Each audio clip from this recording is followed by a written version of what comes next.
First reading, a reading from the first book of Kings, chapter 18, verses 41 to 46. Elijah said to Ahab, "Go back now, eat and drink, for I hear the approaching sound of rain." While Ahab went back to eat and drink, Elijah climbed to the top of Carmel and bowed down to the ground, putting his face between his knees. "Now go up," he told his servant, "and look out to see." He went up and looked. "There is nothing at all," he said. 7 times Elijah told him to go back. The seventh time the servant said, "Now there is a cloud, small as a man's hand, rising from the sea."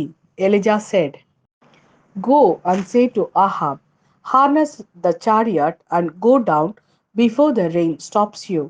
And with that the sky grew dark with cloud and storm, and rain fell in torrents. Ahab mounted his chariot and made for Jezreel. But the hand of Yahweh had come on Elijah, and hitching up his clothes, he ran ahead of Ahab all the way to Jezreel. This is the word of Lord. Thanks be to God.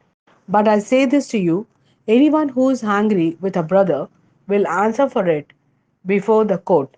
Anyone who calls a brother fool will answer for it before the Sanhedrin.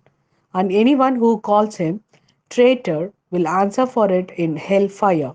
So then, if you are bringing your offering to the altar, and there remember that your brother has something against you, leave your offering there before the altar. Go and be reconciled with your brother first, and then come back and present your offering.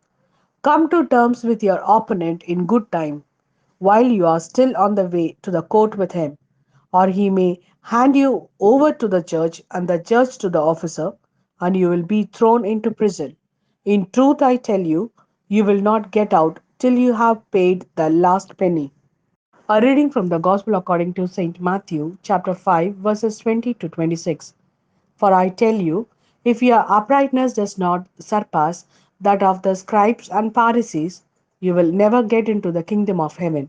You have heard how it was said to our ancestors, "You shall not kill," and if anyone does kill, he must answer for it before the court.